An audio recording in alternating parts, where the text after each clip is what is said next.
Nigeria. There was no media organizations. And you know what was happening to those people? To Lawrence and Masara Kim and all of them? The journalists sitting in the big capital cities, the big cities and in the capital, who were taking the line from the government and didn't have the courage or the integrity or the professionalism or the character or the motivation to go to those frontline villages. They just bought the line from the government that it wasn't really happening, and they bought the line from the US State Department that this is nomadic tribesmen being forced to move from climate change. The Fulani are not really terrorists. Oh, the fact that they're Muslims got nothing to do with it. Because they're nomadic tribesmen, they're looking for other land. They're looking to go somewhere, you know, and that's forcing them to clash with the Christian villages. Nonsense. That's absolute nonsense. That is just an example to you of how climate has been used as a scam. I mean, it's not just fake, it's much worse than that. All of these systems that are being implemented that are so profoundly dishonest, they're systems of control.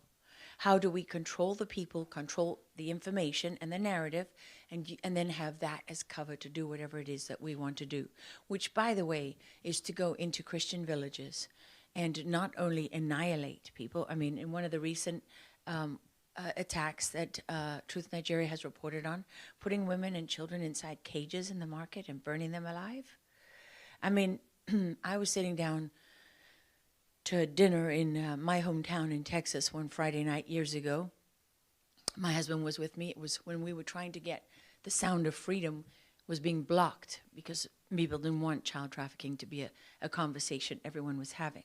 And we were doing our best to help get that movie put out. And I got a video. I showed it to my husband as we sat down. He couldn't eat.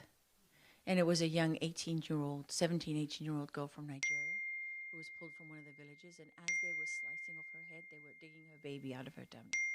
And she was well advanced in pregnancy.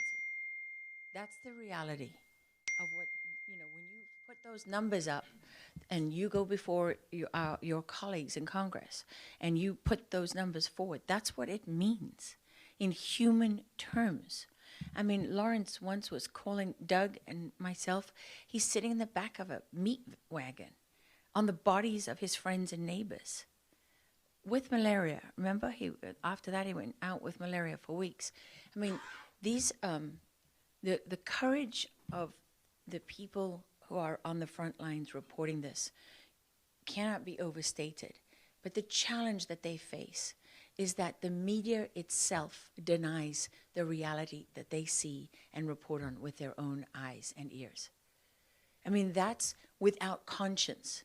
Honestly, I stand before all of you in the National Press Club of the United States of America, the most powerful free nation on earth, where we have First Amendment rights. And I cannot say strongly enough to the press corps, do your job. Do your job. Because we are supposed to be the inspiration and also the safety net for journalists everywhere. It is truly without conscience that you can witness the execution of people and have it denied because journalists are too lazy, too corrupt, too stupid, too cowardly to stand up and tell the truth. That is without conscience. And, you know, we have to stop being afraid of what people will say to us. We have to stop allowing those who tell the truth to be punished and those who lie to be rewarded. There was no Truth Nigeria.